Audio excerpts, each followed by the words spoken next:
Táfáilte Rovarashka Ireland AM. Now, after only a year and a half on the comedy circuit, our next guest is already selling out theatres and recently made her Fringe debut. Please welcome comedian Aoife Dunne to Ireland AM. Good to see you, Aoife. So where did this, like a year and a half doing the live comedy stuff, but the whole thing about performing, did it start when you were a tot? It did. I mean, I always say, like, I'm a middle child, so, like, if I didn't, you know, if you're not dramatic, I mean, maybe you guys were middle children. I'm a middle child. Yeah, there you go. I'm the eldest. So Performing monkeys, yeah. Performing monkeys if you wanted to get any attention.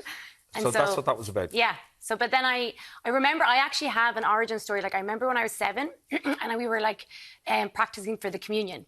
And I remember one of the kids in the class, Gary, and he was, like, the class clown, and he fell over and he hit into his area here, right. Yeah, or against the table, and he started like screaming, and the whole class started laughing at him. And I remember seeing that and being like, oh my God, I feel so bad for him, I have to do something. So I did an impression of the teacher because she was given out to him. So I started, like, you know, making fun of her, and then all of a sudden the whole class stared at me and started laughing at me, and I felt this like kind of firefly like up my spine, and I saw like Gary's relief, you know, that I had distracted them from him. And I must have come home and told my mum, because after that I was put in like every pantomime class and every drama school. But the power you had, you know, you held in your hands. I was like, oh my God. No, what I'm impressed with is your ability at that age to actually help somebody. Yeah, I think, like, my sister is a year older, but she has a learning difficulty.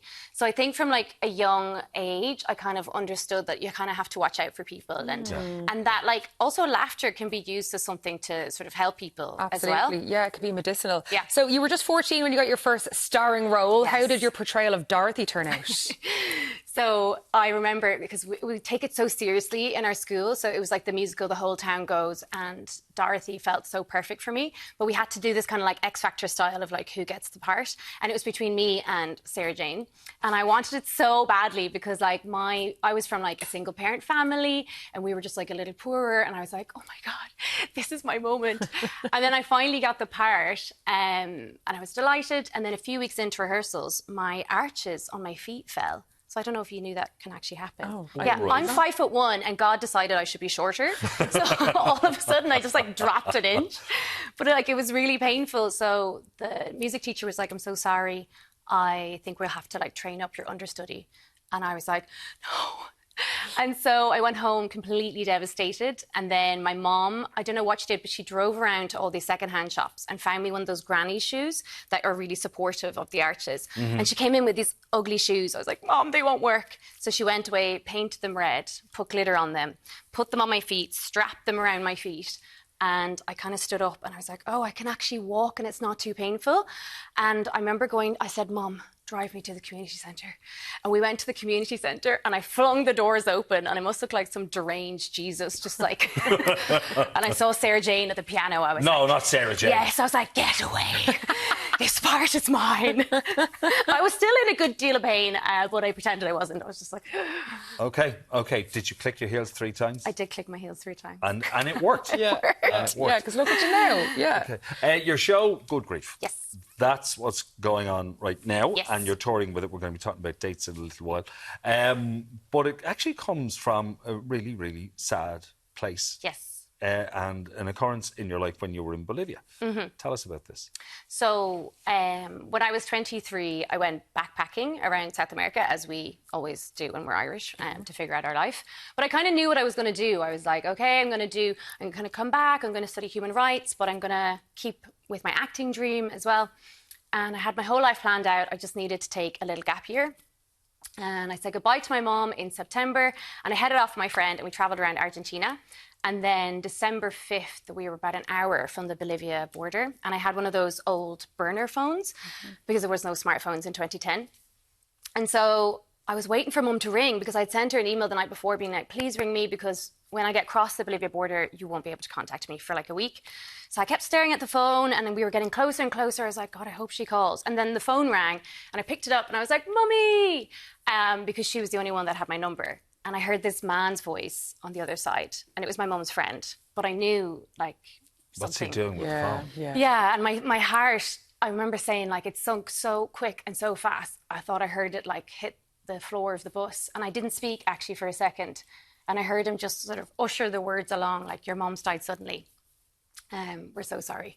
So she was 53 and a single mom of 4 kids, and There she is. yeah. It was shocking because she was a yoga teacher. She was so healthy. We just never expected it at 53. Yeah, it's no age. No, it's not. And you mentioned that there's 4 of you in your family. So you then became the head of the household at 23 years old. Yeah. How did you adjust to that, or did you adjust to it while also coping with the death of your mother? Yeah, I mean, it's such a hard question to answer, because if you had asked me at that time, like I came home, my youngest brother was in school, so someone had to make lunches and get him off to school in the morning. So all of a sudden, like I went from sort of like a carefree life, and now I'm back in like my small town. I didn't have my driver's license yet. We're living down a country lane. And I had to get like a kind of part-time job, but again, in a small town, it's kind of hard. So, and we had like people knocking on our door because the death certificate takes like 6 months to come through. And until you have that, the debt collectors are coming. And we had no money, and we were really, really struggling. And then our local community, they came together, they set up like a local charity for us, all above board. They knocked on the door one day. They're like, you don't have any control over this. We're going to make sure your younger brothers get through to college, and you won't be able to say anything else about this. And they just took care of us. They picked us up. They dropped us places. They made sure my sister was okay. So I think if it wasn't for the kindness of our community, I don't think I'd be sitting here today. I don't think any of because all my siblings are thriving now as well. So I mean, I never say that I was strong. I say that like maybe I was good at asking for help or accepting help from people. To be honest, back then I thought everything I did was wrong. I felt like I wasn't a good enough sister. I felt like I wasn't good enough, like a good enough friend. But now I look back and I'd love to give her a big hug, because I think what I know. A lot of responsibility for it massively is, you know. And people will surprise you, because in those situations, as you've experienced yourself quite recently with your sister, the people who you think will step up go away. Yeah. And the people who... And then there are others who you barely know who will surprise you, as your community did. Yeah. No, 100%. Yeah. Because this is the community that, like, you know, when my mum moved to this local community years ago, and she was looking for a place to raise vegetarians in the early 90s. And obviously in Ireland, this was very popular. This was blasphemy. So she heard like whisperings about this village, you know, Sleepy Village in Galway. And she heard that a black lesbian was living there. She was like, oh my God, if a black lesbian living there, they must accept us. But she was wrong, because they were able to accept a black lesbian, but not vegetarians. And so when we first moved in, you know, the farmers were giving us like weird looks, and they were just a bit sort of standoffish. But my mum won them over like with food. And by the end of it, like they absolutely adored her. And I remember like my final journey to mum when we were coming back for the wake. And I closed my eyes. I was going down this long laneway, and I didn't want to like even open my eyes where all the houses were, because this was the journey I took to my mom. And my friends were with me in the car, and they stirred me. And I opened my eyes, and there's all these candles that all these sort of local families have put out to guide me home. Yeah, it's incredible what people around you will do in a time of need like that. I have to say, it doesn't sound like the most hilarious story. So how is this material for your new comedy show? This is a good point. So I was like, right, when I started getting into comedy, I knew I wanted to write this show, Good Grief. And I think for me, grief is obviously something, you know, it's difficult, but I think people have this misconception that grief is just always sad. And someone who came to my show recently, she's grieving as well. And she messaged me, she said, thank you for showing me that grief is not just about sadness, because it's about community. It's about the mistakes that you make along the way trying to figure yourself out. So I decided to write a show about me trying to figure out grief, which is what I did for like 10 years.